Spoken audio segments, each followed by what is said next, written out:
ನಮಸ್ಕಾರ ಎಲ್ಲರಿಗೂ, welcome back to my channel Sahana Soni creations. ನಾನು ಇವತ್ತೊಂದು ಗ್ರೇವಿ ರೆಸಿಪಿ ಇಟ್ಕೊಂಡು ಬಂದೇನೆ ನೋಡಿ. ವ್ಯೂ ಮಾಡಿ ಒಳ್ಳೆಯದು ನೋಡಿ, ಎಷ್ಟು ಚಿಕನ್ ಗ್ರೇವಿ ಇದು. ಇದಕ್ಕೂ ನಾನು ಸ್ಪೆಷಲ್ ಇಂಗ್ರೀಡಿಯೆಂಟ್ಸ್ ಹಾಕಿದ್ದು ಏನಂತಲೇ ನಾನು ಇವತ್ತು ಈಗಲೇ ಹೇಳ್ತೇನೆ.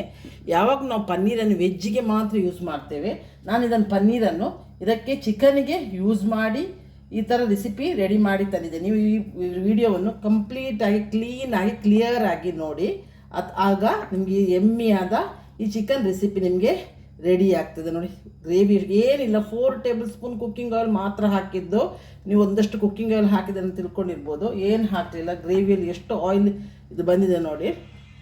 ನಾನು ಪನ್ನೀರನ್ನು ಒಂದು ಒಳ್ಳೆ ರೀತಿಯಲ್ಲಿ ನಾನು ಇದನ್ನು ಯೂಸ್ ಮಾಡಿದ್ದೇನೆ. ಎಲ್ಲರೂ ಪನ್ನೀರ್, ಕೆಲವರೆಲ್ಲ ಮಕ್ಕಳಿಗೆಲ್ಲ ಪನ್ನೀರ್ ಖುಷಿ ಆಗ್ತದೆ, ಬಟ್ ದೊಡ್ಡವರಿಗೆ ಕೆಲವರಿಗೆಲ್ಲ ಪನ್ನೀರ್ ಚಪ್ಪೆ ಚಪ್ಪೆ ಅಂತ ಹೇಳ್ತಾರೆ.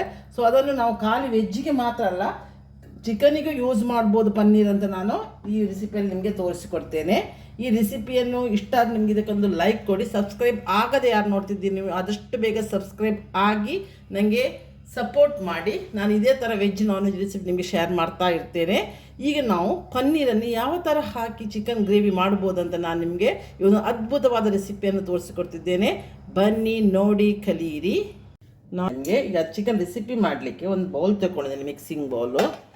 ಇದರಲ್ಲಿ ನಾನು ನನ್ನದೇ ಒಂದು ಇದರಲ್ಲಿ ಮಾಡ್ತಾ ಇದ್ದೇನೆ ಚಿಕನ್. ಎವ್ರಿ ಟೈಮ್ ಡಿಫ್ರೆಂಟ್ ಬೇಕಂತ ನಮ್ಮಲ್ಲಿ ಹೇಳ್ತಾರೆ, ಅದಕ್ಕಾಗಿ ನೋಡುವ ಹೇಗೆ ಆಗ್ತದಂತ. ಸೊ ನೋಡಿ, ಈ ಚಿಕನ್ 1.5 kg ಆಗುವಷ್ಟು ಇದರಲ್ಲಿ ಬೋನ್ಲೆಸ್ ಉಂಟು. ನೀವು ಯಾವ ಚಿಕನ್ನು ತಗೊಳ್ಬೋದು.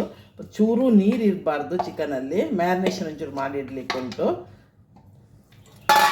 ಇದಕ್ಕೆ ನಾನಿಲ್ಲಿ 1 table spoon chilli powder, turmeric powder, ಉಪ್ಪು, ಇದನ್ನಿಷ್ಟನ್ನು ಹಾಕಿ ಒಂದು ಸ್ವಲ್ಪ ಮ್ಯಾರಿನೇಷನ್ ಮಾಡಿ ಉಳಿದ ಪ್ರೋಸೆಸ್ ಮಾಡೋ ಇದು ಮ್ಯಾರಿನೇಷನ್ ಆಗ್ತದೆ. ಒಂದು ಹಾಫ್ ಹುಳಿಗೆ ನಾನೊಂದು ಹಾಫ್ ಲೈಮು ಹಾಕ್ತೇನೆ, ಆಗ ಚಿಕನ್ ಒಳ್ಳೆ ಜ್ಯೂಸಿಯಾಗಿ ಬರ್ತದೆ. ಈಗ ಚೆಂದ ಮಾಡಿ ಮಿಕ್ಸ್ ಮಾಡುವ. ಉಪ್ಪು ಹುಳಿ ಖಾರ ಎಲ್ಲ ಎಳ್ಕೊಳ್ಳಿ. ಒಂದು ಹಾಫ್ ಆನ್ ಅವರ್ ಇಟ್ಟರು ಒಳ್ಳೆಯದು, ಎಷ್ಟೊತ್ತು ಇಡ್ಬೋದು. ಬಟ್ ನಾವು ಉಳಿದ ಪ್ರೋಸೆಸ್ ಎಲ್ಲ ಆಗುವಾಗ ಇದು ರೆಡಿ ಆಗ್ತದೆ. ಇಲ್ಲಿಗ ಮಸಾಲ ಪೇಸ್ಟ್ ರೆಡಿ ಮಾಡಬೇಕು. ಅದಕ್ಕೆ ಮಿಕ್ಸಿ ಜಾರ್ ತೊಗೊಂಡಿದ್ದೇನೆ ನಾನು. ಇಲ್ಲಿ ನೋಡಿ 3 ಆನಿಯನ್ ತೊಗೊಂಡಿದ್ದೆ. ಇದರಲ್ಲಿ ಎಷ್ಟು ಗಲೀಜು ಉಂಟು ನೋಡಿ ಕಪ್. ಇದನ್ನು ಚೆಂದ ಮಾಡಿ ನಾನು ತೊಳ್ಕೊಂಡು ಬರ್ತೇನೆ. ಈಗ ನೋಡಿ, ನಾನು ಆನಿಯನನ್ನು ಚೆಂದ ಮಾಡಿ ತೊಳೆದು ತಂದಿದ್ದೇನೆ. ಇದನ್ನೀಗ ರಫ್ಲಿ ನಾವು ಚಾಪ್ ಮಾಡಿದರೆ ಆಯಿತು. ಅದಕ್ಕೇನು ನಾವು ಅದು ಗ್ರೈಂಡ್ ಮಾಡಲಿಕ್ಕೆ ನಾನೀಗ ಆನಿಯನ್ ತಗೊಳ್ತಾ ಇರೋದು. ಸೊ ನಾನೀಗ ಇದನ್ನು ರಫ್ಲಿ ಚಾಪ್ ಮಾಡಿದೆ. ಇದು 3 ಆನಿಯನ್ ತೊಗೊಂಡಿದ್ದೇನೆ ದೊಡ್ಡದು. ಇಲ್ಲಿ 10ರಿಂದ 12 ಎಸಳು ಬೆಳ್ಳುಳ್ಳಿ ತಗೊಂಡಿದ್ದೀನಿ, ಸಿಪ್ಪೆ ತೆಗೆಯುವುದಿಲ್ಲ, ಇದು ಗ್ರೈಂಡ್ ಮಾಡುವಾಗ ಗ್ರೈಂಡ್ ಆಗ್ತದೆ. ಒಂದು 2 ಇಂಚಿನಷ್ಟು ಶುಂಠಿ ತಗೊಂಡಿದ್ದೇನೆ, ಜಿಂಜರ್, ಗಾರ್ಲಿಕ್, ಆನಿಯನ್. ಕನ್ನಡ ಯಾರಿಗೆ ಅರ್ಥ ಆಗೋದಿಲ್ಲ ಅವರಿಗೆ ಹೇಳಿದ್ದು ನಾನು. ಇದು ನೋಡಿ 2 ಟೊಮೆಟೊ, ಇದು ಹುಳಿ ಇದೆ ಟೊಮೆಟೊ, ರೌಂಡ್ ಟೊಮೆಟೊ. ಇದನ್ನು ಕೂಡ ಹಾಗೆ ರಫ್ಲಿ ಚಾಪ್ ತೊಳೆದು ತಂದಿದ್ದೇನೆ. ರಫ್ಲಿ ಚಾಪ್ ಮಾಡಿ ಇದಕ್ಕೆ ಮಿಕ್ಸಿ ಜಾರಿಗೆ ಹಾಕ್ತೇನೆ. ಎಲ್ಲ ಒಟ್ಟಿಗೆ ಗ್ರೈಂಡ್ ಆಗ್ತದೆ. ಇಲ್ಲಿ 1 ಟೇಬಲ್ ಸ್ಪೂನ್ ಗಸಗಸೆಯನ್ನು ಸ್ವಲ್ಪ ಬಿಸಿ ಮಾಡಿ ತಂದಿದ್ದೇನೆ. ಇಲ್ಲಿ ಅದು ಗ್ರೈಂಡ್ ಆಗೋದಿಲ್ಲ, ಅದಕ್ಕಾಗಿ ಸ್ವಲ್ಪ ಬಿಸಿ ಮಾಡಿ ತಂದಿದ್ದೇನೆ. ಇಲ್ಲಿ ಕ್ಯಾಶ್ಯೂಸು ಮತ್ತು ಬಾದಾಮ್ ಉಂಟು. ನಿಮಗೆ ಕ್ಯಾಶ್ಯೂ ಕಡಿಮೆ ಇದ್ದರೆ ಬಾದಾಮ್ ಜಾಸ್ತಿ ಹಾಕ್ಬೋದು, ಅದು ಆಪ್ಷನಲ್. ಇದು ಬಾದಾಮು ಹೇಗೆ ಬೇಕು ಹಾಗೆ ಹಾಕ್ಬೋದು. ಹಾಕಿದರೆ ಸ್ವಲ್ಪ ಪೇಸ್ಟ್ ತಿಕ್ ಬರ್ತದೆ ಅಂತ. ಈಗ ಇನ್ನೊಂದು ನಾನು ಸ್ಪೆಷಲ್ ಇಂಗ್ರೀಡಿಯೆಂಟ್ಸ್ ಹಾಕ್ತೇನೆ. ಎಲ್ಲರೂ ನಮ್ಮಲ್ಲಿ ಉಂಟು. ನನ್ನ ಮಗನಿಗೆ ಪನ್ನೀರ್ ಅಂದರೆ ಭಾರಿ ಖುಷಿ, ಅದು ನನ್ನ ಹಸ್ಬೆಂಡಿಗೆ ಪನ್ನೀರ್ ಖುಷಿ ಅಲ್ಲ. ಸೊ ಪನ್ನೀರ್ ಉಳಿತದೆ. ಆಗ ಪನ್ನೀರನ್ನು ಖಾಲಿ ನಾವು ಪನ್ನೀರ್ ಗ್ರೇವಿ ಮಾಡಿಯೇ ಪನ್ನೀರ್ ಮಾಡಬೇಕಂತ ಏನಿಲ್ಲ. ಪನ್ನೀರಿಗೆ ನಾವು ಎಂತ ಮಾಡ್ತೇವೆ, ಪನ್ನೀರಲ್ಲಿ ಕ್ಯೂಬ್ಸ್ ಕಟ್ ಮಾಡಿಬಿಟ್ಟು ಮಾಡ್ಬೋದು, ಪಾಲಕ್ ಪನ್ನೀರ್ ಮಾಡ್ಬೋದು. ಅದೇ ಥರ ಮಾಡುವಾಗ ಪನ್ನೀರ್ ಎಲ್ಲರೂ ಚಪ್ಪೆ ಎಂಥ ಪನ್ನೀರ್ ನನಗೆ ಪನ್ನೀರ್ ಖುಷಿ ಅಲ್ಲ ಅಂತ ಎಷ್ಟೋ ಜನ ನನ್ನ ಹತ್ರ ಹೇಳಿದವರು ಇದ್ದಾರೆ. ಸೊ ಆ ಥರ ಈಗ ಪನ್ನೀರನ್ನು ನಾನು ಗ್ರೈಂಡ್ ಮಾಡಿ ರಫ್ಲಿ ಚಾಪ್ ಮಾಡಿ ಪನ್ನೀರನ್ನು ಇದಕ್ಕೆ ಆ್ಯಡ್ ಮಾಡ್ತೇನೆ. ಸೊ ಪನ್ನೀರನ್ನು ಬೇರೆ ಥರವೂ ಯೂಸ್ ಮಾಡ್ಬೋದು ಅಂತ ನಾನು ಇದನ್ನು ನಿಮಗೆ ತೋರಿಸ್ತಾ ಇದ್ದೇನೆ. ಇದು ಮೇಯ್ನ್ ಇಂಗ್ರೀಡಿಯೆಂಟ್ಸ್ ಇರೋದು ಪನ್ನೀರ್, ಮತ್ತು ಬೇರೆ ಎಲ್ಲ ಪೇಸ್ಟ್ ನಾನು ಯಾವಾಗಲೂ ಹಾಕ್ತೇನೆ. ಪನ್ನೀರ್ ಹಾಕಿ ನಾನು ನಿಮಗೆ ಗ್ರೇವಿ ಹೇಗೆ ಬರ್ತದೆ ತೋರಿಸ್ತೇನೆ ನೋಡಿ. ಇಲ್ಲಿ ನಾನು ಮಿಕ್ಸಿ ಜಾರಲ್ಲಿ ಪೇಸ್ಟ್ ಮಾಡಿ ತಂದಿದ್ದೇನೆ. ಇದನ್ನು ಸೈಡಲ್ಲಿ ಇಡುವ, ನಾವು ಗ್ಯಾಸ್ನ ಹತ್ರ ಹೋಗುವ. ಇಲ್ಲಿ ನಾನು ಬಣಾರಿ ಇಟ್ಟಿದ್ದೇನೆ, ಗ್ಯಾಸ್ ಆನ್ ಮಾಡಿದ್ದೇನೆ. ಇದಕ್ಕೊಂದು 5 ಟೇಬಲ್ ಸ್ಪೂನಷ್ಟು ನಾನು ಕುಕ್ಕಿಂಗ್ ಆಯಿಲ್ ಹಾಕ್ತೇನೆ.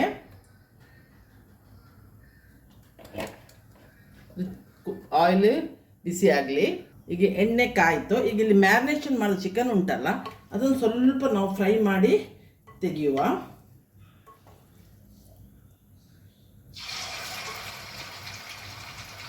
ಗ್ಯಾಸ್ ಮೀಡಿಯಂ ಫ್ಲೇಮ್ ಸ್ವಲ್ಪ ರೋಸ್ಟ್ ಆಗ್ತದೆ. ಇದು ನೆಕ್ಸ್ಟ್ ಬ್ಯಾಚಿಗೆ ಇಡುವ. ಇದನ್ನು ಸ್ವಲ್ಪ ಆಚೆ ಈಚೆ ಒಂದು 2 ನಿಮಿಷ ಫ್ರೈ ಮಾಡಿ ತೆಗೆಯುವ. ನಾನು ಪನ್ನೀರ್ 100 ಗ್ರಾಮ್ಸ್ ಪನ್ನೀರ್ ಹಾಕಿದ್ದೇನೆ. ಪನ್ನೀರ್ ಎಷ್ಟು ಹಾಕ್ಬೋದು, ನೀವು ಚಿಕನ್ ಜಾಸ್ತಿ ತಗೊಂಡಾಗ ಪನ್ನೀರ್ ಜಾಸ್ತಿ ಆಗೋ ಟೇಸ್ಟ್ ಒಳ್ಳೆಯದಾಗ್ತದೆ. ಈ ಥರ ರೆಸಿಪಿ ಮಾಡಿ ನೋಡಿ. ಈ ರೆಸಿಪಿ ಇಷ್ಟ ಆದರೆ ಇದಕ್ಕೆ ಲೈಕ್ ಕೊಡಿ. ಸಬ್ಸ್ಕ್ರೈಬ್ ಆಗದೆ ಯಾರು ನೋಡ್ತಿದ್ದೀರಿ ನೋಡಿ, ನೀವು ಆದಷ್ಟು ಬೇಗ ಸಬ್ಸ್ಕ್ರೈಬ್ ಆಗಿ ನೋಡಿದರೆ ನನ್ನಲ್ಲಿ ವೆಜ್ ನಾನ್ ವೆಜ್ ಎಲ್ಲ ರೆಸಿಪಿ ಇದೆ. ನನ್ನ ಚಾನಲನ್ನು ಒಂದು ಸಲ ವ್ಯೂ ಮಾಡಿ, ಅಲ್ಲಿ ಸಾರಿ ಕುಚ್ಚು ವೀಡಿಯೋಸ್ ಇದೆ, ನಿಮ್ಗೆ ಯಾವುದು ಬೇಕು. ಮತ್ತು ನೀವು ಈ ರೆಸಿಪಿಯಲ್ಲಿ ಏನಾದರೂ ನಿಮಗೆ ಕೇಳಲಿಕ್ಕಿದ್ರೆ ಅದನ್ನು ಕಮೆಂಟ್ಸ್ ಬಾಕ್ಸಲ್ಲಿ ತಿಳಿಸ್ಬೋದು. ಇದನ್ನು ಸ್ವಲ್ಪ ಚೆನ್ನಾಗಿ ಮಾಡಿ ಒಂಚೂರು ಹಸಿ ವಾಸನೆ ಹೋಗೋವರೆಗೆ 2 ನಿಮಿಷ ಫ್ರೈ ಮಾಡುವ. ಜಿಂಜರ್ ಮತ್ತು ಗಾರ್ಲಿಕನ್ನು ನಾನು ಇಡೀ ಹೋಲ್ ಹಾಕಿದ್ದೇನೆ. ಅದರ ಬದಲು ನಿಮಗೆ ಜಿಂಜರ್ ಗಾರ್ಲಿಕ್ ಪೇಸ್ಟ್ ಇದ್ದರೂ 2 ಸ್ಪೂನ್ ಜಿಂಜರ್ ಗಾರ್ಲಿಕ್ ಪೇಸ್ಟ್ ಹಾಕ್ಬೋದು. ಇದು ಫ್ರೆಶ್ ಸಿಗಲಿ ಅಂತ ನಾನೆಲ್ಲ ಫ್ರೆಶ್ ಇಂಗ್ರೀಡಿಯೆಂಟ್ಸ್ ಹಾಕಿ ಮಾಡಿದ್ದೇನೆ. ಮನೆಯಲ್ಲಿ ಎಂಥ ಇಂಗ್ರೀಡಿಯೆಂಟ್ಸ್ ಉಂಟು ನೋಡಿ ಅದರಲ್ಲಿ ಮಾಡಿದ್ದು ನಾನು. ಸೊ ಗಸಗಸೆ ಸ್ವಲ್ಪ ಗ್ರೇವಿಯನ್ನು ತಿಕ್ಕು ಮಾಡ್ತದೆ. ಕೆಲವರು ಗಸಗಸೆ ಹಾಕ್ತಾರೆ ಚಿಕನಿಗೆ ಅಂತ ಕೇಳಿದವರು ಇದ್ದಾರೆ. ಸೊ ಹೆಲ್ತಿಗೂ ಗಸಗಸೆ ಒಳ್ಳೆ ತಂಪು, ಚಿಕನ್ ಸ್ವಲ್ಪ ಹೀಟ್ ಆಗೋದಕ್ಕೆ ತಂಪು, ಜೀವಕ್ಕೆ ತಂಪು ಕೊಡ್ತದೆ, ಆರೋಗ್ಯಕ್ಕೆ. ಸೊ ಮತ್ತು ಗ್ರೇವಿಯನ್ನು ಒಳ್ಳೆ ದಪ್ಪ ಮಾಡ್ತದೆ, ಅದಕ್ಕಾಗಿ ಗಸಗಸೆ ಹಾಕು. ಬಟ್ ಈ ಗ್ರೇವಿ ಉಂಟು ತುಂಬ ಒಳ್ಳೆಯದಾಗ್ತದೆ. ನಾನು ಒಂದು ಸ್ವಲ್ಪ ಡಿಫ್ರೆಂಟಾಗಿ ಮಾಡು ಅಂತೇಳಿ ನಾನು ಇದನ್ನು ಟ್ರೈ ಮಾಡಿದ್ದು. ನಮ್ಮ ಮನೇಲಿ ಯಾವಾಗಲೂ ಗ್ರೇವಿ ಬೇರೆ ಬೇರೆ ಟೈಪಿದ್ದು ಬೇಕು. ಮತ್ತು ನಾನು ಇನ್ನೊಂದು ಹೇಳ್ತೇನೆ, ಕೆಲವರು ಅದನ್ನು ಹೇಳಿದ್ದಾರೆ ನನಗೆ, ನನ್ನ ರಿಲೇಷನ್. ಎಷ್ಟು ಗೇರು ಬೀಜ ಇಲ್ಲದಿದ್ದವರು ನೀವು 4 ರಿಂದ 5 ಟೇಬಲ್ ಸ್ಪೂನ್ ಗ್ರೇಟೆಡ್ ಕೊಕೊನಟ್ ಹಾಕಿದರೂ ಆಗ್ತದೆ. ತೆಂಗಿನಕಾಯಿ ತುರಿ ಒಂದು 4 ರಿಂದ 5 ಟೇಬಲ್ ಸ್ಪೂನ್ ಹಾಕಿದರೂ ನಡೀತದೆ. ಗೇರು ಬೀಜ ಇಲ್ಲದಿದ್ದರೆ ಬಾದಾಮಿಗೆ ಎಲ್ಲರೂ ತಿಂತಾರೆ ಬೆಳಗಾತ. ಬಾದಾಮಿ ಹಾಕಿ ಗೇರು ಬೀಜದ ಬದಲಿಗೆ ನೀವು ಕೊಕೊನಟ್ ಗ್ರೇಟ್ ಮಾಡಿದ್ದನ್ನು ಹಾಕ್ಬೋದು. ಕಾಯಿ ತುರಿಯನ್ನು ಹೆಚ್ಚು ಹಾಕಬೇಡಿ, ಅದು ಸ್ವಲ್ಪ ಸ್ಮೆಲ್ ಇದು ಆಗ್ತದೆ. 4 ರಿಂದ 5 ಟೇಬಲ್ ಸ್ಪೂನ್ ಮಾತ್ರ ಸಾಕು. ನಾನು ಕಾಯಿ ಹಾಕದೇ ಇದು ಮಾಡೋದು. ನಮ್ಮಲ್ಲಿ ಸ್ವಲ್ಪ ತೆಂಗಿನಕಾಯಿ ಬೇಡ ಅಂತ ಹೇಳ್ತಾರೆ ಚಿಕನಿಗೆ. ನಾವು ಚಿಕನಿಗೆ ಬೇರೆ ಬೇರೆ ತೆಂಗಿನಕಾಯಿ ಹಾಕಿ ರೆಸಿಪಿಯನ್ನು ತುಂಬ ನಿಮಗೆ ಶೇರ್ ಮಾಡಿದ್ದೇನೆ. ನಾನು ಗ್ರೇವಿಯಲ್ಲಿ ವೆರೈಟಿ ಆಫ್ ಗ್ರೇವಿ ಹಾಕಿದ್ದೇನೆ. ಇದರಲ್ಲಿ ನಾನು ಪರೋಟ ಎಲ್ಲ ತಿನ್ಬೋದು ಈ ಗ್ರೇವಿಯಲ್ಲಿ. 2 ಬ್ಯಾಚ್ ಮಾಡಿ ನಾನು ಫ್ರೈ ಮಾಡಿ ತೆಗೆದಿದ್ದೇನೆ. ಇದನಿಗೆ ಸಪ್ರೇಟ್ ಇಡು. ಇದರಲ್ಲೇ ಕುಕ್ಕಿಂಗ್ ಪ್ರೋಸೆಸ್ ಕಂಟಿನ್ಯೂಷನ್ ಆಗ್ತಾ ಇರ್ತದೆ. ಫ್ರೈ ಮಾಡುವಾಗ ಗ್ಯಾಸನ್ನು ಹೈ ಫ್ಲೇಮಲ್ಲಿ ಇಡೀರಿ. ಈಗ ನಾನು ಇದೇ ಆಯಿಲಿಗೆ, ಏನು ಆಯಿಲ್ ಹಾಕೋದ್ರೆ ಇದೇ ಆಯಿಲಿಗೆ ನಾನೀಗ ಇಲ್ಲಿ ಒಂದು ಒಗ್ಗರಣೆ ರೆಡಿ ಮಾಡುವ. ಬಡಿಸೊಪ್ಪು ತಗೊಂಡಿದ್ದೇನೆ, ಜೀರಾ ತಗೊಂಡಿದ್ದೇನೆ, ಲವಂಗ ತಗೊಂಡಿದ್ದೇನೆ, ಬ್ಲ್ಯಾಕ್ ಕಾರ್ಡಮಮ್ 1 ತಗೊಂಡಿದ್ದೇನೆ, green cardamom 3, pepper 1 tablespoon, ಇದು ಬಿರಿಯಾನಿ ಎಲೆ 2 ತಗೊಂಡಿದ್ದೇನೆ, ಚಕ್ಕೆ ತಗೊಂಡಿದ್ದೇನೆ. ಇದಿಷ್ಟನ್ನು ನಾನು ಚಕ್ಕೆ, ಲವಂಗ, ಏಲಕ್ಕಿ, ಬಡಿಸೊಪ್ಪು ಮತ್ತು ಜೀರಾ ಮತ್ತು ಪೆಪ್ಪರ್ ಮತ್ತು 2 ಬಿರಿಯಾನಿ ಎಲೆ ಇದನ್ನು ಈ ಎಣ್ಣೆಗೆ, ಕಾದ ಎಣ್ಣೆಗೆ ಹಾಕ್ತೇನೆ. ಈಗ ನಾವು ಸ್ವಲ್ಪ ಗ್ಯಾಸನ್ನು ಮೀಡಿಯಮ್ ಮಾಡುವ. ಫ್ರೈ ಮಾಡುವಾಗ ಗ್ಯಾಸನ್ನು ಹೈ ಫ್ಲೇಮಲ್ಲಿ ಚಿಕನನ್ನು ಫ್ರೈ ಮಾಡಿ, ಇಲ್ಲದೆ ನೀರು ಬಿಡ್ತದೆ ಅದು. ಅದಕ್ಕಾಗಿ ನಾನು ಹೇಳೋದು, ನೀವು ಈ ರೆಸಿಪಿಯನ್ನು ಕ್ಲಿಯರಾಗಿ ನೋಡಿ, ರೆಸಿಪಿ ಮಾಡಿ ನೋಡಿ, ಎಷ್ಟು ಟೇಸ್ಟ್ ಆಗ್ತದೆ ನೀವೇ ಹೇಳ್ತೀರಿ. ಒಳ್ಳೆ ಟೇಸ್ಟ್ ಆಗ್ತದೆ. ನಾನು ಪರೋಟ ಇದಕ್ಕೆಲ್ಲ ಚಪಾತಿಗೆಲ್ಲ ಉಂಟಲ್ಲ ದಿ ಬೆಸ್ಟ್, ವೈಟ್ ರೈಸಿಗೆಲ್ಲ. ಇದು ನಾನಿವತ್ತು ಸಂಡೇ ಸ್ಪೆಷಲ್ ಅಂತ ಮಾಡ್ತಾ ಇದ್ದೇನೆ. ನಮ್ಮಲ್ಲಿ ನಾನು ಬೇರೆ ಬೇರೆ ಟೈಪ್ ಗ್ರೇವಿ ಮಾಡೋದು. ಅದಕ್ಕೆ ಹೆಸರೇನು ಇಡಲಿಲ್ಲ, ನೀವೇ ಇದಕ್ಕೊಂದು ಹೆಸರು ಇಡ್ಬೋದು.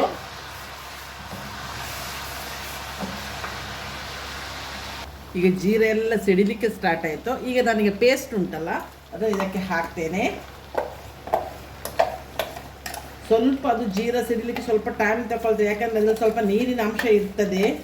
ನೀವು ಯಾಕೆ ಸಿಡಿಲಿ ಅಂತ ಕನ್ಫ್ಯೂಷನ್ ಆಗಬೇಡಿ. ಯಾಕೆ ಚಿಕನ್ ಫ್ರೈ ಮಾಡೋ ಚಿಕನ್ ನೀರು ಬಿಟ್ಟಿರ್ತದಲ್ಲ. ಸೊ ಅದಕ್ಕಾಗಿ ನೀವು ಜೀರಾ ಇದೆಲ್ಲ ಮಸಾಲ ಹಾಕೋ ಮೊದಲು ಸ್ವಲ್ಪ ಹೊತ್ತು ಆಯಿಲನ್ನು 1-2 ನಿಮಿಷ ಪುನಃ ಬಿಸಿ ಮಾಡಿ, ಆಗ ನೀರಿನ ಅಂಶ ಎಲ್ಲ ಡ್ರೈನ್ ಔಟ್ ಆಗ್ತದೆ.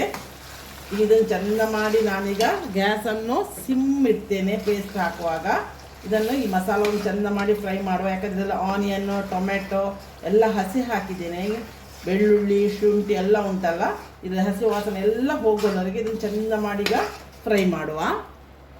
ನೋಡಿ ಈಗ ಮಸಾಲ ಫ್ರೈ ಆಗ್ತಾ ಉಂಟು. ಇದು ಇಷ್ಟು ನಾನು ಸ್ವಲ್ಪ ಆಯಿಲ್ ಹಾಕಲಿಕ್ಕೆ, ಇದು ಆಯಿಲ್ ಹೇಗೆ ಬಂದು ಚಿಕನ್ ಫ್ರೈ ಮಾಡಲಿಕ್ಕೆ ಹೋಗಿ ಚಿಕನಿದ್ದು ಆಯಿಲ್ ಉಂಟಲ್ಲ ಅದು ಬಿಡ್ತದೆ. ಸೊ ನೀವು 4 ಟೇಬಲ್ ಸ್ಪೂನ್ ಇದರಲ್ಲೇ ನಿಮಗಿದು ಗ್ರೇವಿ ರೆಡಿ ಆಗ್ತದೆ. ಈಗ ನಾನು ಮಸಾಲ ಹಾಕುವ.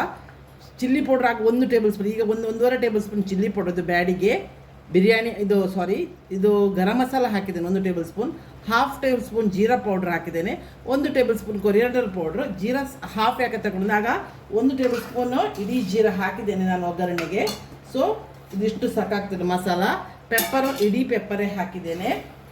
ಸೊ ಇದನ್ನು ಈ ಮಸಾಲ ಇದರೊಟ್ಟಿಗೆ ಒಳ್ಳೆ ಫ್ರೈ ಆಗಲಿ. ಆಗ್ತಾ ಬಂತು ಮಸಾಲ ಫ್ರೈ. ಗ್ಯಾಸನ್ನು ಸಿಮ್ಮಲ್ಲಿ ಇಡೀರಿ ಮಾತ್ರ. ಇದೊಂದು ಕೆಲಸ ನೀವು ಮಾಡಿದರೆ ನಿಮ್ಮ ಗ್ರೇವಿ ಒಳ್ಳೆ ರೀತಿಯಲ್ಲಿ ಬರ್ತದೆ. ಇದು ನೋಡಿ ಮಸಾಲ ಇದೆಲ್ಲ ಫ್ರೈ ಆಗ್ತಾ ಬಂತು. ಇನ್ನು ಮಸಾಲೆ ಈ ಬಿಸಿಗೆ ಉಂಟಲ್ಲ ಬೇಗ ಫ್ರೈ ಆಗ್ತದೆ. ಚಿಕನ್ನು ಕೂಡ ಈಗ ತಣಿತಾ ಬಂತು. ಯಾಕಂದರೆ ಈಗ ಅದು ಇನ್ನೊಂದು 10 ಮಿನಿಟ್ಸಲ್ಲಿ ನಿಮಗೆ ಚಿಕನ್ನು ಬೆಂದು ಹೋಗ್ತದೆ ಇದಕ್ಕೆ ಹಾಕಿದ ಕೂಡಲೇ. ನೋಡಿ ಒಳ್ಳೆ ಮಸಾಲ ಫಿಟ್ ಆಯ್ತು ಇದಕ್ಕೆ. ಈಗ ನಾನು ಗ್ರೇವಿಗೆ ಉಪ್ಪು ಹಾಕ್ತೇನೆ. ಆಗ ಪೌಡ್ರ್ ಉಪ್ಪು ಹಾಕಿದ್ದು, ಸ್ವಲ್ಪ ಕಲ್ಲು ಉಪ್ಪು ಹಾಕ್ತೇನೆ ಒಂದು ಅರ್ಧ ಟೇಬಲ್ ಸ್ಪೂನಷ್ಟು. ಆಗ ಮಸಾಲ ಕೂಡ ಬೇಗ ಫ್ರೈ ಆಗ್ತದೆ. ಮಸಾಲದಲ್ಲಿ ಉಪ್ಪು ಹುಳಿ ಖಾರ ಎಲ್ಲ ಎಳ್ಕೊಳ್ತದೆ. ಟೊಮೆಟೊ ಆನಿಯನ್ ಎಲ್ಲ ಉಂಟಲ್ಲ ಅದು ಬೇಗ ನೀವು ಉಪ್ಪು ಹಾಕಿದ ಕೂಡಲೇ ಟೊಮೆಟೊ ಮತ್ತು ಆನಿಯನ್ ಬೇಗ ಸಾಫ್ಟ್ ಆಗ್ತದೆ. ಎಲ್ಲ ಇದು ಫ್ರೈ ಆಗ್ತಾ ಬಂತು. ಆಯಿಲ್ ಎಲ್ಲ ನೋಡಿ ಸೈಡಲ್ಲಿ ಬಿಡಲಿಕ್ಕೆ ಸ್ಟಾರ್ಟ್ ಆಯ್ತು. ನಾನು ಚೂರು ಮೀಡಿಯಮ್ ಫ್ಲೇಮ್ ಮಾಡ್ತೇನೆ ಗ್ಯಾಸಲ್ಲಿ. ಇಲ್ಲಿ ನಾನು ಈ ಲೀಫನ್ನು ತೆಗಿತೇನೆ. ಅದು ನಾನೊಂದು 2 ನಿಮಿಷ ಗ್ಯಾಸನ್ನು ತುಂಬ ಸಿಮ್ಮಲ್ಲಿ ಇಡ್ತೇನೆ. ಮೀಡಿಯಮ್ ಫ್ಲೇಮಿಂದ ನಾನು ಸಿಮ್ಮಿಗೆ ತಂದು 2 ನಿಮಿಷ ಪುನಃ ಮಸಾಲೆಯನ್ನು ಫ್ರೈ ಮಾಡ್ತೇನೆ. ನೋಡಿ ಎಲ್ಲ ಆಯಿಲ್ ಬಿಡ್ತಾ ಬಂತು. ಯಾಕಂದ್ರೆ ಒಂದು ಇಂಗ್ರೀಡಿಯೆಂಟ್ಸ್ ಹಾಕ್ಲಿಕ್ಕೆ ಉಂಟು, ಅದಕ್ಕಾಗಿ ಹೇಳೋದು ನಾನು. ಆಗ ನೋಡಿ ಮಸಾಲೆದೆಲ್ಲ ಕುಕ್ಕಿಂಗ್ ಪ್ರೋಸೆಸ್ ಉಂಟು, ತುಂಬ ಸ್ಲೋ ಆಗ್ತದೆ. ಯಾಕೆ ಹೇಳೋದು, ನಾನೀಗ ಒಂದು ಅರ್ಧ ಕಪ್ ಕರ್ಡನ್ನು ಚೆಂದ ಮಾಡಿ ಬೀಟ್ ಮಾಡಿ ಕ್ರೀಮಿ ಟೆಕ್ಸ್ಚರ್ಗೆ ತಂದಿದ್ದೇನೆ. ಅದನ್ನು ಇದಕ್ಕೆ ಹಾಕ್ತೇನೆ. ಇಲ್ಲದೆ ಕರ್ಡಲ್ಲಿ ಆಗ್ತದಂತ ಮಾತ್ರ ಹೆರೆ ಹೆರೆ ಥರ ಆಗ್ತದೆ ನಮ್ಮ ಗ್ರೇವಿ. ಅದಕ್ಕೆ ನಾವೆಂತ ಕುಕ್ಕಿಂಗ್ ಪ್ರೋಸೆಸ್ ತುಂಬ ಸ್ಲೋಗೆ ಮಾಡಿ ಒಂದು 2 ನಿಮಿಷ ಪುನಃ ಅದನ್ನು ಫ್ರೈ ಮಾಡಿದ್ರೆ ಕಂಪ್ಲೀಟ್ ಡೌನ್ ಬರ್ತದೆ ಆ ಕುಕ್ಕಿಂಗ್ ಪ್ರೋಸೆಸ್ಸು. ಮತ್ತು ನಾವು ಕರ್ಡ್ ಹಾಕಿದರೆ ಏನು ಪ್ರಾಬ್ಲಮ್ ಆಗೋದಿಲ್ಲ. ಒಂದು ಸಲ ಮಸಾಲೆ ಜೊತೆ ಮಿಕ್ಸ್ ಆಗೋವರೆಗೆ ಮಾತ್ರ ಕರ್ಡ್, ಮತ್ತು ಅದು ಕರ್ಡಲ್ಲಿ ಆಗೋದಿಲ್ಲ. ಇದರೊಟ್ಟಿಗೆ ಮಿಕ್ಸ್ ಆಗ್ತದೆ.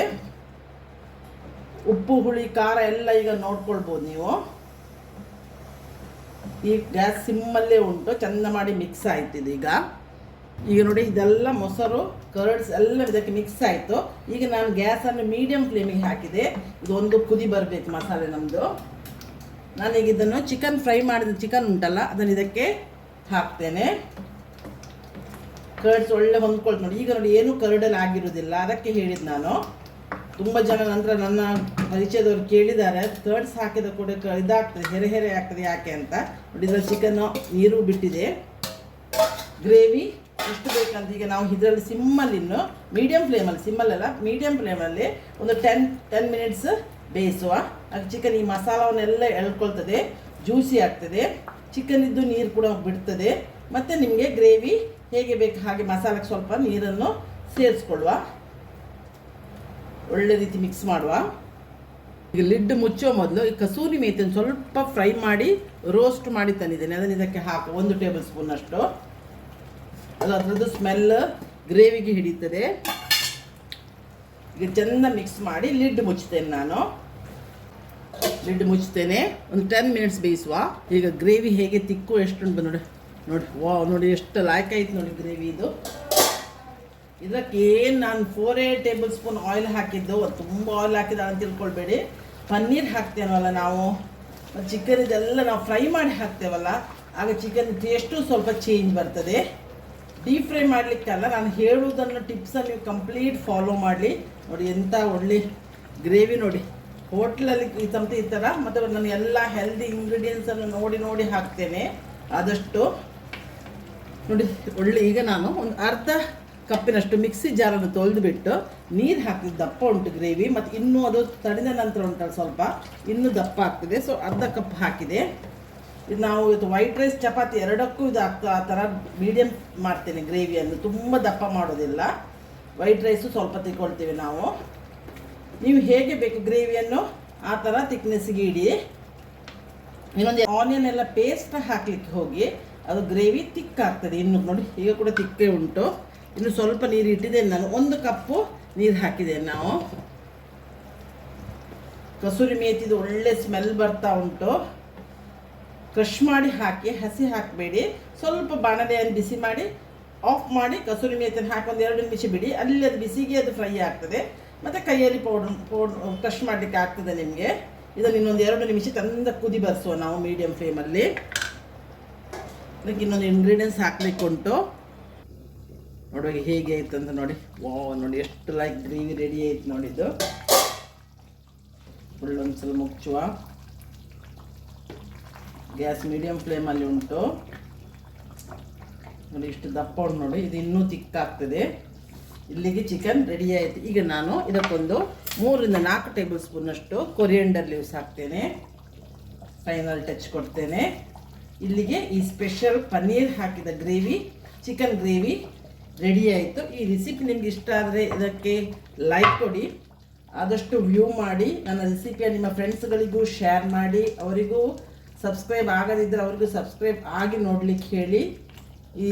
ಮತ್ತು ನೀವು ಇದನ್ನು ರೆಸಿಪಿಯನ್ನು ಟ್ರೈ ಮಾಡಿದರೆ ನೀವು ಅದು ಹೇಗೆ ಬಂತಂತ ನನಗೆ ಕಮೆಂಟ್ಸ್ ಬಾಕ್ಸಲ್ಲಿ ತಿಳಿಸಿ, ನಾನು ಖುಷಿ ಪಡ್ತೇನೆ. ನಾನು ಸಹ ಬರುವಾಗ ಒಂದು ಒಳ್ಳೆ ರೆಸಿಪಿಯನ್ನು ಬಂದು ನಿಮ್ಮನ್ನು ಮೀಟ್ ಆಗ್ತೇನೆ. ಅಲ್ಲಿವರೆಗೆ ಬಾಯ್, ಥ್ಯಾಂಕ್ ಯು.